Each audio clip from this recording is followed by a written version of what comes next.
Vamos para a nossa lição de número 12 para 22 de setembro de 2024.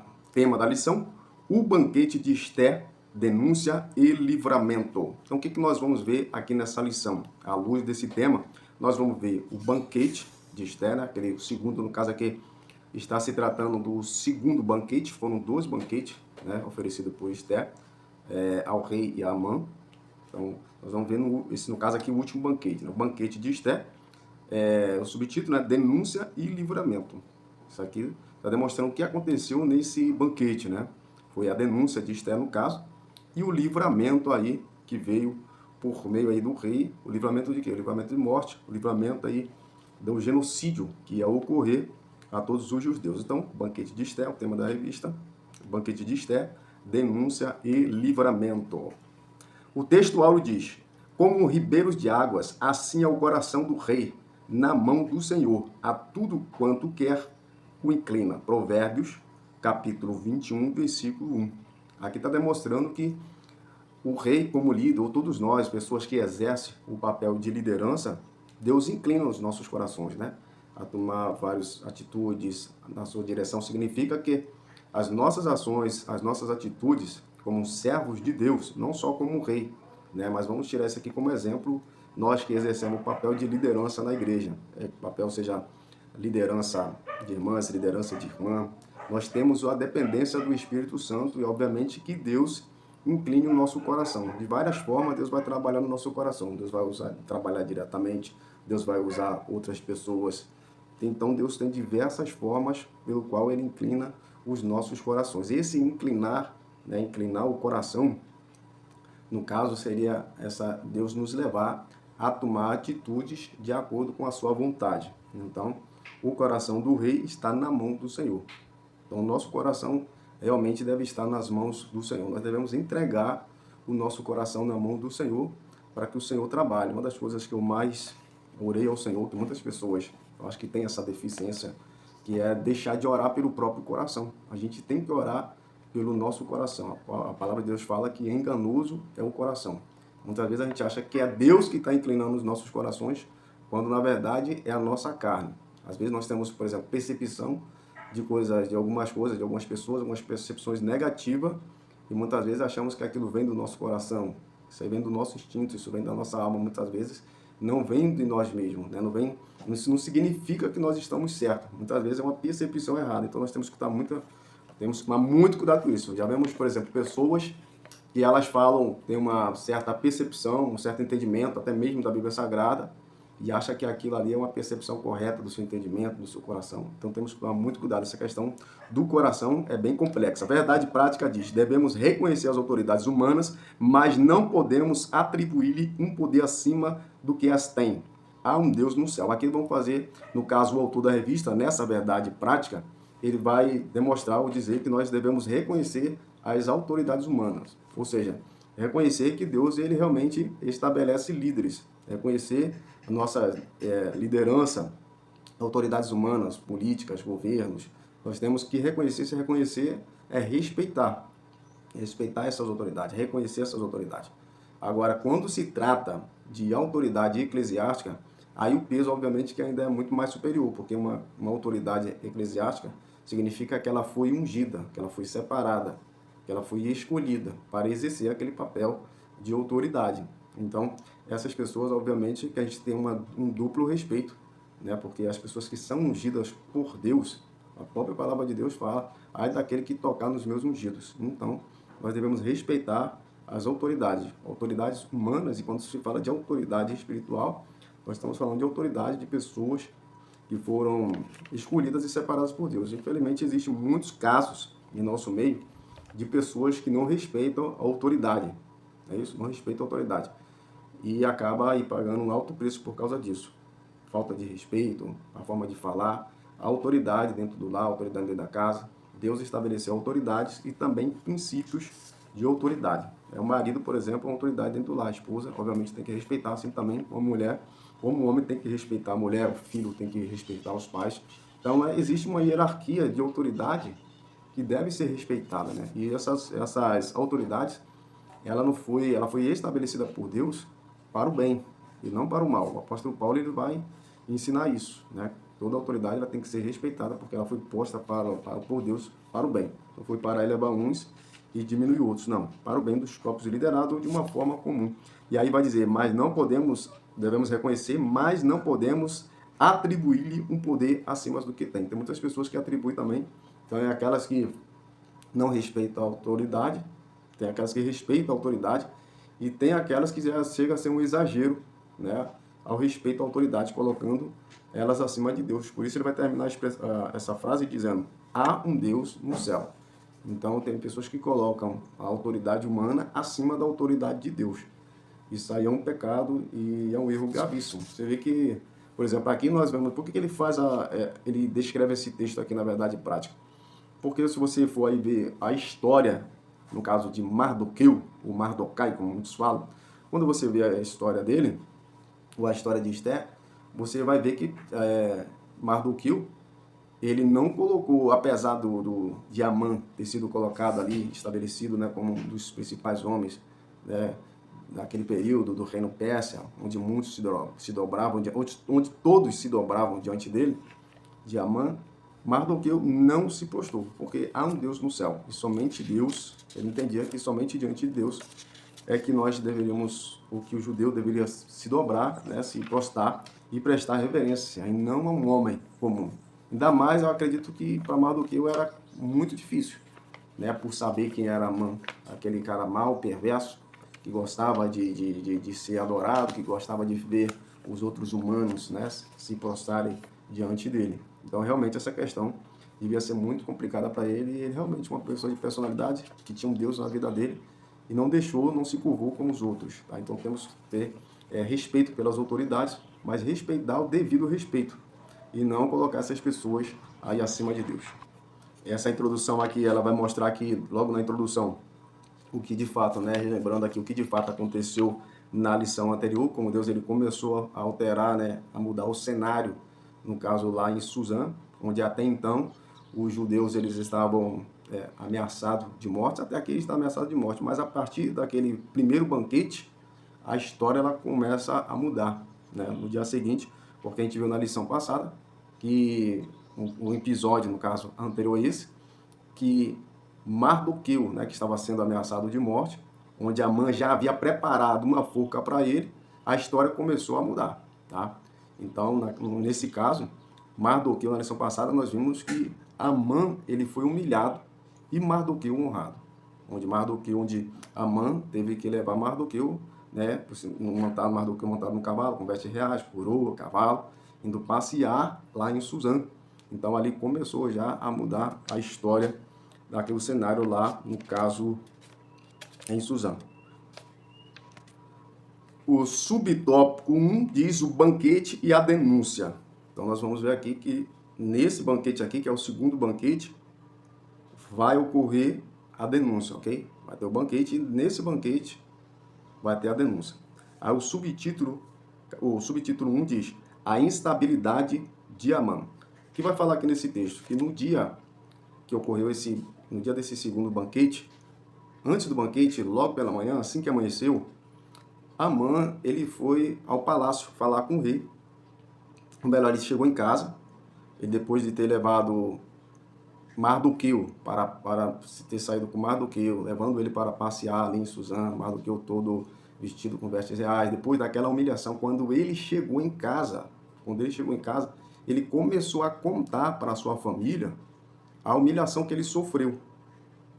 Só que, quando ele acabou de contar para a sua família o que aconteceu, a forma como ele foi humilhado e a sentença que a família, a esposa e os seus servos deu para ele, logo em seguida, qual foi essa sentença? De que Amã não ia conseguir resistir a Mardoqueu.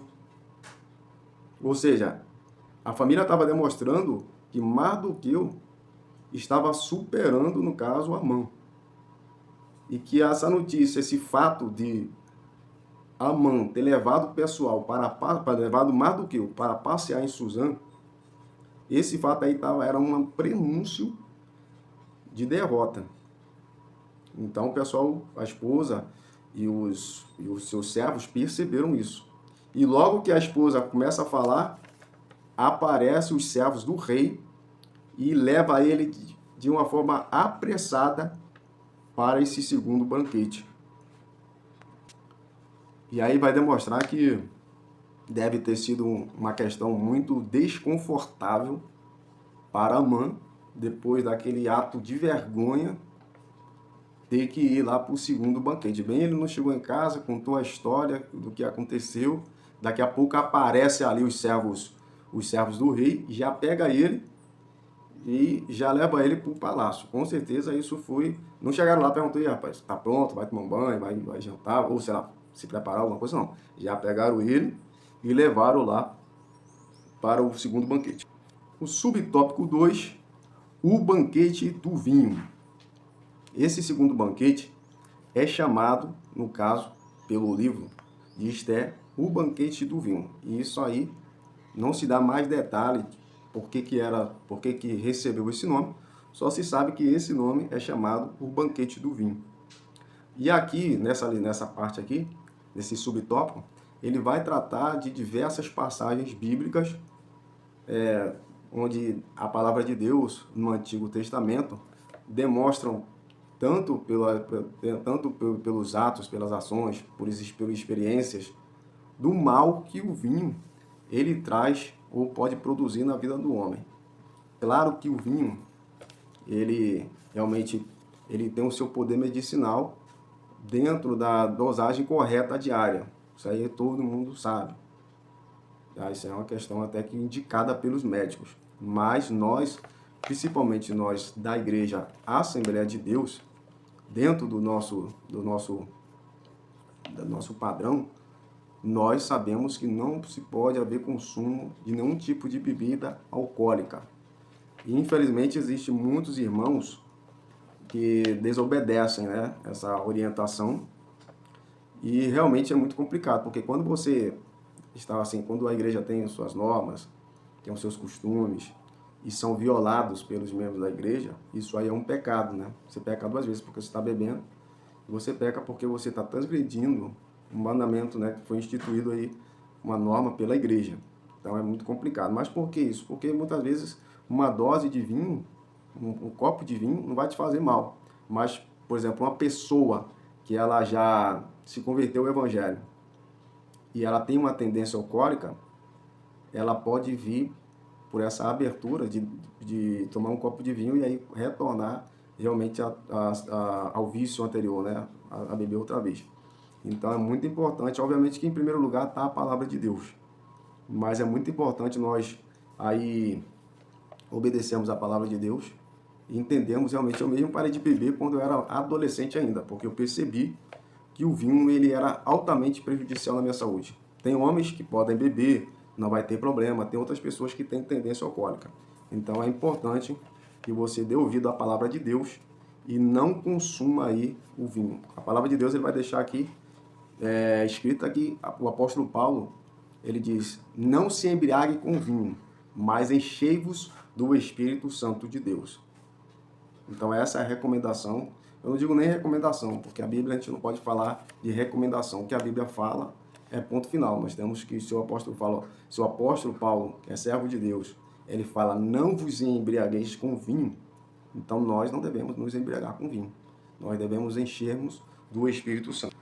Subtópico 3, qual é a tua petição? Essa aqui estamos no segundo banquete no caso, e é a segunda, ou melhor, a terceira vez que o rei faz essa pergunta.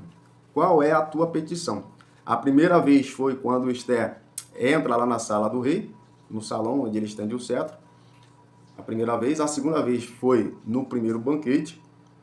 Agora já estamos na terceira vez. É aonde ela vai falar. Qual é a tua petição? O texto aqui da lição, o autor vai dizer que o coração dele, né, estava já aflito, porque realmente já era a terceira vez que ele entra na presença da rainha, que ele está presente com a rainha, e ele quer saber qual é a petição, ou seja, tem algo ali, algum problema, né, muito interessante, alguma coisa assim importante, que estava aí afligindo o coração da sua amada. No caso, estava também afligindo o coração dele. E ela estava diante do rei. Não só diante do rei, ela estava nesse banquete, ela estava diante do seu algoz, do algoz aí dos judeus. E ela teria que manter firme a sua declaração. Esther se revelou, então, uma mulher forte e decidida, denunciando Amã. O que aconteceu, está marcado no capítulo 7, versículo 3 a 9. Então, ela foi muito firme, foi muito forte, foi muito decidida, e ela falou realmente ali nesse banquete o que estava acontecendo. Nesse caso aqui, o autor ele vai citar aqui Provérbios, capítulo 3, versículo 31, Provérbio 31, versículo 26, que diz: a mulher virtuosa. No caso, está demonstrando, obviamente, que Esther aqui, no caso, seria essa mulher, um exemplo de uma mulher virtuosa, assim como Ruth foi uma mulher virtuosa, tá? Ela abre a sua boca sem perder a compostura. Realmente você vê o padrão, né, o comportamento, toda, né, realmente digno de uma mulher nobre, né? Infelizmente você vê várias pessoas que, tipo assim, ela estava num problema gigante, mas ela manteve a calma. Não vou dizer que ela também estava tranquila, que é impossível, mas digamos que exatamente isso, nos momentos de dificuldade você se manter sob controle, manter a compostura, saber falar, saber se expressar, tá? Então tem muita gente, sim, que tem realmente essa habilidade, né? Habilidade, principalmente pessoas que estão exercendo o papel de liderança, ela tem que ter essa habilidade de saber falar, de saber se expressar, de saber o momento certo, de saber também criar o momento certo, criar a oportunidade certa. Então, tem toda uma postura que o líder tem que ter. Tem muitas pessoas que não têm postura, não têm um comportamento adequado, falam o que quer, diz o que quer. Pessoas que não têm controle, né, sobre suas emoções, o que vem, fala na hora, não espera o momento certo, não prepara o ambiente, que foi o que Esther fez. Realmente, uma jovem ainda, né, no caso de Esther aqui, praticamente, acho que havia 5 anos apenas que ela havia se casado, ou seja, se ela se casou com 16 para 18 anos, ela devia ter seus 20, 22, 23 anos, uma mulher, uma jovem ainda, mas que realmente mostrou desde o princípio, né, porque se Esther não tivesse qualidades para se tornar a mulher de um rei, para se tornar uma rainha, a mulher de um príncipe, eu tenho certeza que Mardoqueu ele não teria, né, indicado lá, levado a sua filha, a sua sobrinha, ou a sua prima, para que participasse desse concurso, né? E o próprio Deus colocou ela lá, foi o próprio Deus, ela foi escolhida por Deus. Mardoqueu foi apenas um importante, não só apenas, mas um importante instrumento nas mãos de Deus para que ela fosse educada, para que ela fosse ensinada e para que ela chegasse ali onde ela chegou, né? A esse ponto de se tornar, no caso, a rainha ou imperatriz no Império Persa, Medo-Persa. Vamos lá, então, para o tópico 2, a fúria do rei contra a injustiça. Então, nós vamos ver aqui, nesse caso aqui está falando a fúria do rei. Como que o rei se comportou? Qual foi a sua atitude? O que, que ele sentiu? Né? O que, que aconteceu com o seu ser na sua vida quando ele ouviu da boca de Esther que ela estava sendo ameaçada de morte e também o seu povo. Claro, o rei ele tinha uma ligação sentimental e física com a rainha. Então, o primeiro impacto, obviamente, foi que veio na vida dele, foi o medo dele perder a sua esposa, aquela pessoa que ele tanto amava, né, e estimava. Era algo assim inesperado, realmente foi um impacto aí muito forte para a vida, no caso do rei. Subtópico 1 diz a revelação do plano. Então, aqui nesse subtópico vai demonstrar que a rainha Esté diz: porque estamos vendidos, eu e meu povo, para nos destruírem e matarem e lançarem a perder. Então, nesse banquete aqui, chegou um momento, uma hora, que Esté esperou o momento certo, a hora certa, obviamente, e ela detalhou ao rei o que havia acontecido. E eu acho que uma das coisas assim que mais tocante, que tocou no coração do rei, mais tocante que ela falou, foi que ela quando o rei pergunta, né, qual é a sua petição, e ela fala, eu quero como petição a minha vida e como requerimento a vida do meu povo. Era isso que ela estava querendo. O rei tinha dito para ela o quê? Até a metade do meu reino se dará. E ela, não, eu quero somente a minha vida e a vida do meu povo. E com certeza, isso aí, essa expressão, a expressão até o que você fala, né, a sua pronúncia, as suas palavras, é por isso que a gente tem que buscar realmente pensar, né, nas palavras certas também. Que a forma como ela falou e as palavras que ela disse, sabe, foram palavras profundas, simplesmente profundas. Eu não quero o rei, não quero, eu quero como minha petição somente a minha vida, como requerimento a vida do meu povo, a preservação do meu povo. Então isso aí, quando ela fala isso, realmente tocou o coração do rei de uma forma profunda. O subtópico 2 diz, subtópico 2, quem fez isso? Isso aí, o subtópico 2, ele começa com a pergunta do rei, no caso para Esther. Depois que Esther fala, né, que ela está sendo vendida, que ela perde a sua vida e a vida do seu povo, que ela está, né, com os dias de vida contados, e também o seu povo, o rei fica surpreso até então. E aí ela responde, este é o mal Amã. Ela direcionou, ela mostrou que era Amã, que por meio do decreto do próprio rei, né, que a vida dela e do seu povo estava com os dias contados, tá ok? Então o que acontece? O que o autor vai colocar aqui também para a gente nesse caso aqui para aplicação, para nós? A aplicação diz que nas famílias ou em qualquer grupo social, a convivência legítima deve ser respeitada e cada um deve entender o seu próprio limite. Então, essa aqui é uma questão muito complicada, porque nós vemos, onde vai falar que a família, né, como é um grupo, como qualquer outro grupo social, nós temos, por exemplo, a igreja, apesar dela ser acima de tudo, ela entendemos que é a casa de Deus, mas nós temos que entender também que dentro da igreja, o outro lado é que nós somos um grupo social. Nós somos membros de uma igreja. Ou seja, o que é um grupo social? São pessoas que convivem dentro da sociedade, grupos dentro da sociedade, né? Então, existem grupos religiosos dentro da sociedade. Então, existe escola, onde tem ali grupos, né, sociais também. Então, a família também é tido também como um grupo social. Ou seja, somos família, mas vivemos em sociedade. Somos igreja, mas vivemos em sociedade.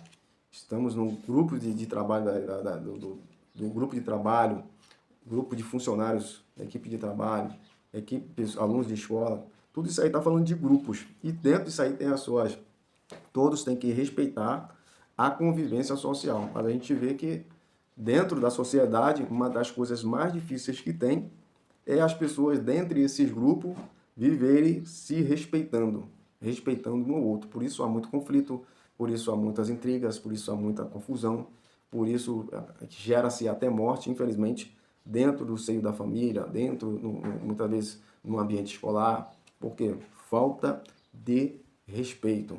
Falta de respeito. O respeito é muito importante. Assim como nós gostamos de respeito, nós devemos respeitar. Falta de respeito ela pode ser por causa da ignorância, por causa da estupidez. Tem várias formas, né, onde pode se expressar a falta de respeito. Então, nós devemos viver com respeito uns com os outros. Cada um deve entender o seu próprio limite. Então, são pessoas que, muitas vezes, as pessoas abusam dos seus direitos, começam a medir força e fazem isso, começam a atrair o mal para si mesmo. Quantas pessoas já morreram por falta de respeito? Vamos lá, às vezes os caras estão andando na rua e aí fica com olhares aí cobiçosos, por exemplo, para uma mulher. Daqui a pouco o marido vem, ou então o cara começa a dar em cima, sabe que é uma mulher casada, começa, né, a dar em cima de uma mulher casada, cantar uma mulher casada, flertar uma mulher casada, uma mulher comprometida, um noivo, um namorado. Isso aí é extremamente perigoso, né, extremamente perigoso. Então, porque a gente vê muitas mortes, porque o marido ou o namorado vai sabendo dessa situação vai acabar partindo ou acabam partindo aí para cima daquela pessoa que faltou com respeito. Eu conheço uma pessoa com... Tem pessoas que chegam à terceira idade, chegam à idade e infelizmente não amadurece. Continua tendo o comportamento do moleque, desrespeitando, sabe? Conheci um idoso mesmo que ele foi morto, ele literalmente foi morto por desrespeitar a mulher do seu próximo. Então isso é ridículo, né? Uma pessoa já idosa perder a vida por um fato, uma coisa dessa. Mas realmente ele não podia ver uma mulher passando na rua, eu presenciei isso. Ele ficava olhando, ficava mexendo, ficava dando um bom dia. Uma pessoa já idosa, 70 e poucos anos de idade, e acabou falecendo, sendo morto, sendo assassinado, por causa de falta de respeito. São coisas que a gente parece tão bobas, tão banais, mas que pode mexer, né? Pode ser para você ou para quem está fazendo, mas isso pode ter uma repercussão muito grande. Isso pode estar boba para você, mas pode estar atingindo ou atingir aí o coração de outra pessoa, e realmente a situação, como diz aqui a lição, você pode estar atraindo mal para si mesmo. E acontecer o efeito bumerangue, como aconteceu com Amã. A vida dos outros para Amã não era nada, né? Até que a situação começou a virar e ele procurou esse problema. Amã procurou o problema para ele, estava tudo em paz para ele. Poxa, ele cara estava rico, milionário, estimado, sabe? Tinha tudo, né? Os filhos dele, aparentemente a família dele, os filhos dele, tinham tudo para crescer dentro do reino persa. E aí, o que aconteceu? Acabou sendo ele morto e também a sua família. Tópico 3, a terrível reação do rei. Então esse tópico aqui vai mostrar qual foi a reação do rei diante da revelação da sua esposa, né, da sua petição. Qual foi a reação dele? A reação dele foi de fúria. Quando ela revelou que Amã queria que essa pessoa, que ela estava sendo ameaçada de morte, que seus dias estavam contados, e também do seu povo, o rei quis saber quem foi essa pessoa, quem era essa pessoa, né, que havia determinado tudo isso. E aí ela disse: o homem, o opressor e o inimigo, este mal Amã. Naquele momento ali, o rei ficou cheio de fúria e se levantou do banquete. Aí o texto vai dizer aqui, o autor vai dizer que provavelmente a consciência do rei, naquele momento ali, tenha sido ativada. Assim, diante do que aconteceu, da fúria do rei, ele se levantou do banquete, se distanciou um pouco dali. Parece que ele foi respirar, que ele foi pensar, não sei. Ele, furioso, ele saiu dali, ele também não tomou uma atitude imediata. Ele saiu ali da mesa, do banquete, e toma uma certa distância. Se percebe então que um coquetel de sentimentos ali tomou conta do seu coração. É como se ele não tivesse acreditando no que estava acontecendo, no que ele fez, porque, de certa forma, ele assinou o decreto, ele assinou a sentença de morte da esposa e dos judeus. Só que ele assinou a sentença, ele deve ter se sentido enganado, porque ele assinou a sentença de morte sem saber que a sua esposa era judia, né? Na verdade, nós não sabemos nem se foi passado para o rei que a sentença de morte que ele estava assinando ali, que era dos judeus, tá? Então a gente não se sabe, porque o que Amã passa para o rei, ele diz, ele não fala que é os judeus, ele fala que há um povo, existe um povo, rei, aqui, que não segue as suas ordens, que não segue as suas leis e tal. E começou a encher a cabeça do rei. Porque, na verdade, os judeus, até então, ele tem uma boa história, né? Dentro do mundo persa, é um povo que tem uma boa história, que tem até um legado bom. Né? Você vê que o próprio rei, né, o primeiro imperador, né, do Império Medo-Persa, o Ciro, ele foi aquele homem que libertou o povo judeu. Tá? Então, é possível que Assuero, além de não saber que a esposa é judia, é possível também que ele nem soubesse que, na verdade, se tratava aí do povo judeu, porque isso não foi realmente transmitido por Amã ao rei. Tá? Então o rei se levantou, né, furioso, um coquetel de sentimento, pensando milhões de coisas, tentando, sabe, compreender aquela situação que ele estava vivendo, porque aquele então era tipo assim, tu vê que ele gostava muito de Amã, temos que pensar em Amã, uma pessoa obviamente que o rei estimava, era como se fosse um grande amigo, uma pessoa que realmente muito amigo do rei, você tem que entender isso. Ele era realmente muito amigo do rei, o rei gostava muito dele. Então estava ali diante dele duas pessoas que ele amava, tanto a sua esposa, obviamente, e uma pessoa que ele muito estimava também era o seu amigo, Amã. Né? Ele botou Amã num alto posto de liderança, de respeito naquele mundo do Império Medo-Persa. Tá? Então, mas naquele momento, enquanto um coquetel de sentimentos, né, estava no coração do rei, ele estava tentando entender aquela situação, estava cheio de fúria. Por outro lado, diz aqui a revista, que o rei, que Amã se apavorou. O Amã ficou apavorado. Então, enquanto o rei se levantou do banquete e foi para um lugar distante, um pouquinho distante ali, cheio de fúria, Esther também se levantou e foi para um local que dá nome aqui é de divã. Divã é um sofá sem braço. Foi para aquele local, foi para aquele divã. Mardoqueu se levantou da mesa do banquete, apavorado, se aproximou de Esther, se ajoelhou diante dela. Agora tu vê a situação. Ele queria que os judeus se prostrassem diante dele. Agora é ele que se prostra diante de uma judia. E implora, ele queria matar os judeus. Agora o jogo começou a mudar. Ele percebeu que o rei ia matar ele. A sentença era pela atitude do rei, pelo comportamento do rei. Então Amã, ele se prostra diante dela, e ele que queria matar os judeus, ele agora pede para uma judia misericórdia. Ele pede pela sua própria vida. Aí eu pergunto, se ele pudesse voltar ao passado,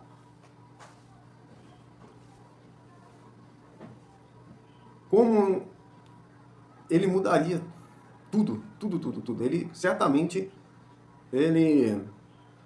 trocaria tudo que ele tem, tudo que ele ganhou até o momento, pela sua própria vida.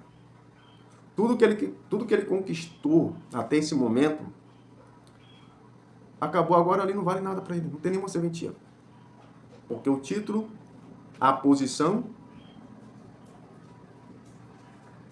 não é maior do que a própria vida. E agora, tudo que ele alcançou, tudo que ele tem, nada disso poderia salvar a sua vida. Diante daquela situação, uma mulher judia é que poderia salvar a sua vida. E ele certamente, ele trocaria tudo, daria tudo que ele conquistou até então para que ele pudesse viver. O diabo, quando ele aparece na segunda vez, né, que ele aparece diante de Deus, ele fala para Deus que tudo que o homem tem, ele dará pela sua própria vida. Ou seja, entre aspas, o mais importante para o homem é a vida. Todas as conquistas de Amã agora, diante de toda a sua riqueza, diante da sua eminente morte, não vale nada. A riqueza não poderia fazer nada por ele.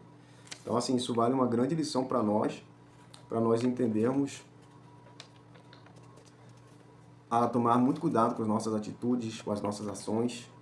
Muitas pessoas estão tão bem, na verdade, tem tudo, mas reclamam, sabe? Que é sempre, parece até histórias dentro da igreja, no mundo secular, com pessoas que parecem ter muitos amantes por aí, né? Tem muitos amantes por aí. Esse homem representa uma grande parcela dessa sociedade, que nunca está satisfeito com nada, sempre querem mais dinheiro, querem mais posição, querem mais fama, querem mais ser honrado, sabe? Mas chega um dia que todos nós estaremos diante da morte. E toda essa riqueza, essa posição, essa fama, essa glória, não vai valer nada. Tem uma expressão que minha mãe usava, eu vivi com minha mãe até os 11 anos de idade, mais ou menos, mas eu, apesar de, não sei porquê, eu vivi muito pouco tempo com minha mãe, mas eu lembro que ela tinha uma expressão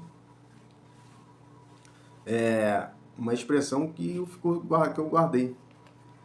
Ela dizia que o que adianta o homem ter tantas coisas? Vai morrer e vai ficar tudo aí. Isso é a realidade. Vai morrer e vai ficar tudo aí. Então, o importante é você vivenciar a sua vida, guardar o seu coração, ser uma pessoa simples, ser uma pessoa humilde.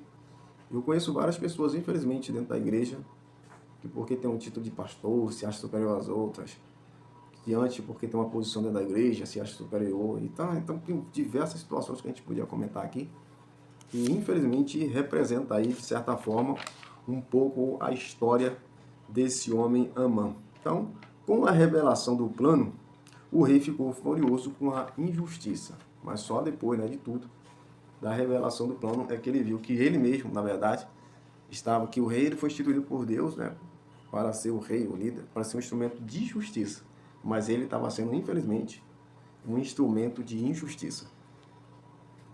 Subtópico, ou melhor, tópico 3, o grande livramento. Então agora nós vamos tratar, do grande livramento, é o tópico 3. Nós vimos aqui no caso o título da lição, que ele, no caso aqui, se trata do banquete de Esther, nós tratamos do banquete de Esther.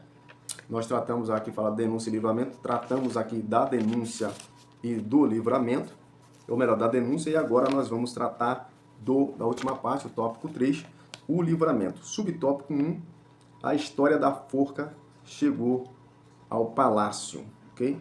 Então, nós vemos aqui nesse subtópico 1 que a reação física e verbal do rei, a forma como ele respondeu, o seu tom de voz, no caso, fala da sua reação verbal, foi a sua entonação de voz, que foi carregada de sentimentos de fúria, e a sua reação física, ele se levantou de imediato do banquete, ele não queria estar de frente mais com Amã. Ele saiu daquele banquete, foi tomar um ar, uma distância, foi pensar, foi tentar, entender o que de fato estava acontecendo. Nesse ato, quando ele sai da mesa do banquete e se afasta, Esther também vai para o divã, Amã, em sequência, se levanta e vai pedir misericórdia a Esther, que rogue ao rei, que peça ao rei pela sua própria vida. Esther, por favor, se aproxime do rei, fale com o rei para não me matar, fale para o rei para me deixar com vida. Quando ele está ali, diante de Esther, o rei volta. Quando o rei volta de onde ele está, ele olha, ele vê Amã prostrado diante de Esther. Quando o rei vê aquela situação, o rei fala, agora você quer forçar, está querendo forçar Esther agora. No caso, estava o rei insinuando que ele queria estuprar, Esther, cometer um ato de violência sexual para Esther. Nesse momento, quando o rei fala isso, entra em cena um dos servos do rei, geralmente é o eunuco, Rabona, e ele revela para o rei, que até então o rei não sabia, que Amã havia feito uma forca de 25 côvados. O côvado, ele tem 50 centímetros. Então o côvado ele vai pegar da ponta dos dedos até o cotovelo, 50 centímetros. Os judeus eles usavam essa medida aqui, instrumento de medir. Eles mediam isso aqui, tá? Da ponta do dedo ao cotovelo, era um côvado. Então, a forca de 50 côvados. Aqui o texto vai dizer que tinha aí, então, não era 50 metros, tá? Um côvado não é 1 metro, é 50 centímetros. Ou 45 centímetros, Então, isso vai dar 22 metros. Não se sabe qual motivo que Amã teria preparado uma forca tão alta, imagina. 25 metros de altura. Era justamente, assim, era a altura da raiva, da ira, do ódio, de Amã. Vai representar, acredito eu, simbolicamente aí, o tamanho, da sua altura, o tamanho da sua raiva, do seu ódio por Marduk, tá? Então, Aí o texto vai demonstrar que poderia ser para promover um espetáculo, né? Para promover o espetáculo. Se colocar ele lá em cima, lá para que todo mundo veja. De repente, causar até um certo terror, quem sabe, para os judeus que estavam ali, né? Olhar e ver, rapaz, está chegando o nosso dia. Já foi o primeiro. É possível. Subtópico 2. Os ventos mudaram. Por que esse subtópico 2? Com essa expressão, os ventos mudaram. Porque o texto diz que até aquele momento, ou seja, mudou, né? Até aquele momento, com exceção, no caso, de Mardoqueu, todos os servos do rei Xerxes se prostravam ou se inclinavam diante de Amã. E agora as coisas mudaram completamente. Os ventos mudaram. Agora o texto vai dizer que talvez, as pessoas que se prostravam diante de Amã não se prostravam porque queriam, não se prostravam porque ele era querido, claro que não, né? Isso aí certamente não. Com certeza, as pessoas se prostravam diante de Amã porque era uma obrigação, era um dito. Mas somente quem não obedecia, você tinha Mardoqueu ali que não se prostrava. Obviamente que existiam pessoas de outras nacionalidades, talvez Medo, talvez Persa, talvez outros judeus, talvez de outras nações também ali, que se prostravam. Mas não porque queriam ter a mesma atitude que Mardoqueu. Mas obviamente que esse ato de Mardoqueu era um ato desafiador. Estava desacatando a autoridade. Obviamente que haveria, para essa situação, para uma desobediência, haveria uma punição. Com certeza.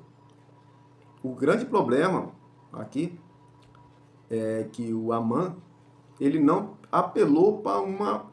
Ele não buscou praticar ali o juízo correto, a punição correta. Certamente, se o rei colocou uma lei, quem não obedece à lei, realmente vai pagar alguma penalidade, isso aí é óbvio. Agora, o que Amã fez foi enganar o rei. Ele não disse ao rei, olha, alguém lá, falando de tal, não está se prostrando diante de mim, não, etc. Tal. Não chegou aí. Ou procurou saber diante dos magistrados lá o que ele poderia fazer. Falando de tal, não está obedecendo, não está se prostrando diante de mim.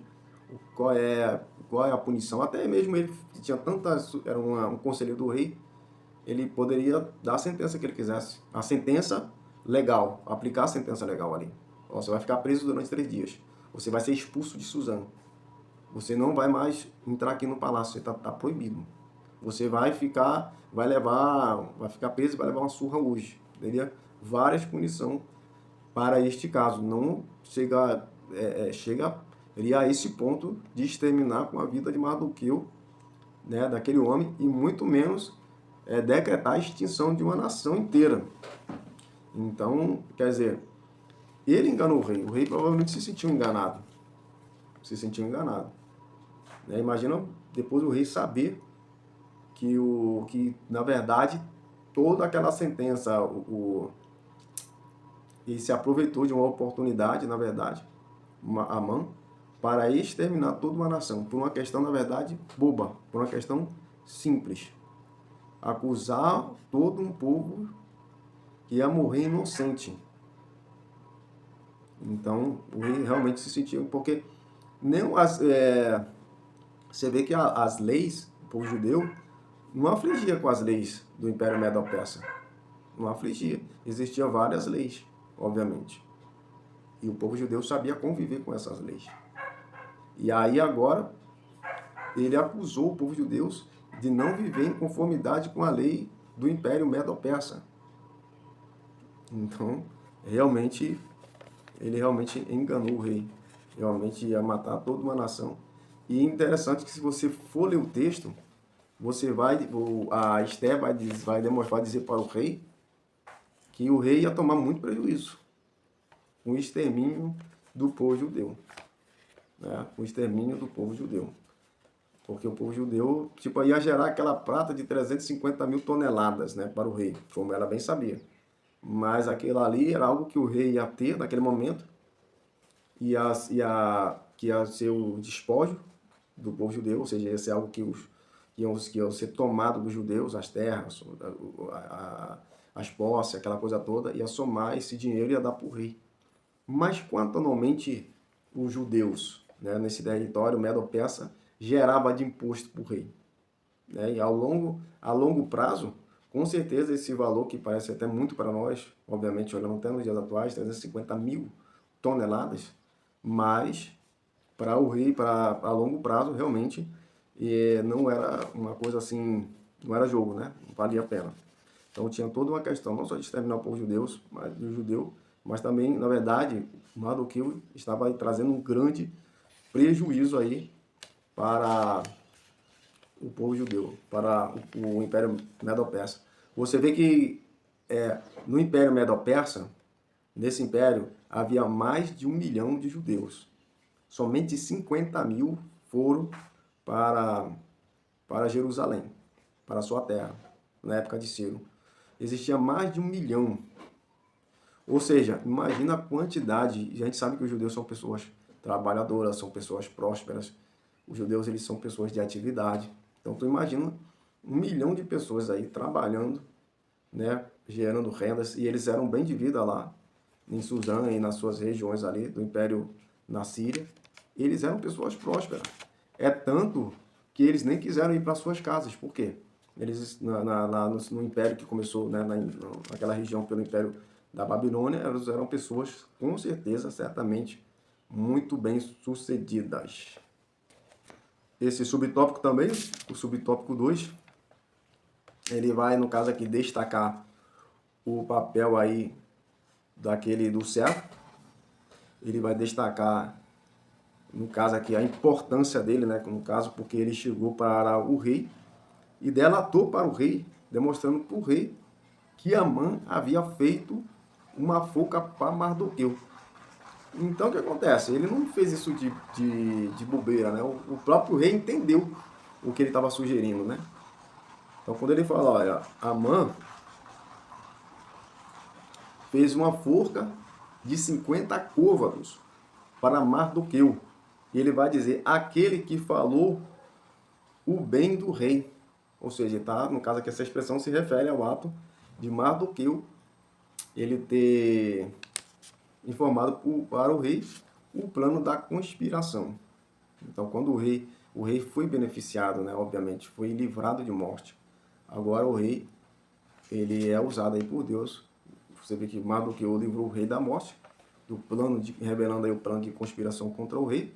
E agora, no caso, é revelado uma conspiração para o rei, conspiração contra a vida de Mardoqueu e contra a vida do povo judeu e também da esposa do rei. E aí o rei agora, ele é usado por Deus para livrar essas pessoas da morte. Então os ventos mudaram, né? Houve assim uma situação em que Mardoqueu, em um certo período atrás, 5 anos atrás, tinha livrado o rei da morte. E agora o rei é que livra Mardoqueu, a sua filha e toda a nação judia da extinção, né, da sua morte, do genocídio. Então isso aí é muito importante. Esse tópico eles falam, que vem dizendo, os ventos mudaram. Realmente mudou toda a situação, o cenário todo ali se modificou para a glória de Deus. A conclusão da lição diz, Deus não tem prazer na morte do ímpio, mas que ele se converta e viva. Muita gente fica, né, tipo feliz que Amã foi morto, aquela coisa toda e tal. Muito prazer, muita alegria e tal. Muitas pessoas têm prazer quando vê o inimigo na morte, o inimigo no sofrimento, o inimigo... E aí devemos tomar muito cuidado, porque diz o texto sagrado que Deus, o texto melhor, o autor vem dizendo que Deus não tem prazer na morte do ímpio, mas que ele se converta. Ezequiel 33, versículo 11. Isso é uma passagem, né, muito conhecida, muito importante no livro de Ezequiel, onde Deus ele dá demonstrando ali que se o ímpio ele se converter dos seus maus, se converter, né, ali se converter realmente, a se arrepender, a não praticar mais o mesmo erro, é dizer realmente de coração a Deus, e eu não me arrependo. Esse arrependimento, quando a pessoa se arrepende de verdade, ela não volta a praticar, tá? Esses mesmos atos, esse mesmo pecado. Então, Quando a pessoa realmente se converte, Deus, ele perdoa essa pessoa. Então Deus, ele não tem prazer na morte de uma pessoa. O prazer de Deus é que a pessoa se converta e viva. Esse é o prazer de Deus, tá? Então, veja uma pessoa em pecado, se aproxime dessa pessoa, converse com essa pessoa, traga uma mensagem de Deus para essa pessoa, demonstre que esse pecado que ela está, no caso, praticando, esse pecado vai levar essa pessoa à morte. Tanto a morte espiritual, quanto a morte, primeiramente a morte espiritual, né? E segundo aí, a morte física. Mas, às vezes acontece o contrário, né? Às vezes, por exemplo, uma pessoa que ela não é cristã, ela não tem uma vida com Deus. Isso significa, para dentro do cristianismo, isso significa que ela espiritualmente, ela está morta. Uma pessoa, ela só está viva espiritualmente quando ela vive uma aliança verdadeira e genuína com Deus. E o espírito rebelde costumais do homem que leva à perdição. Então esse espírito, Amã deu lugar ao ódio e planejou de forma implacável e cruel a morte de Mardoqueu e de todos os judeus do reino persa. Foi enforcado na própria forca que preparou. E o Senhor guarde o nosso coração de toda a maldade.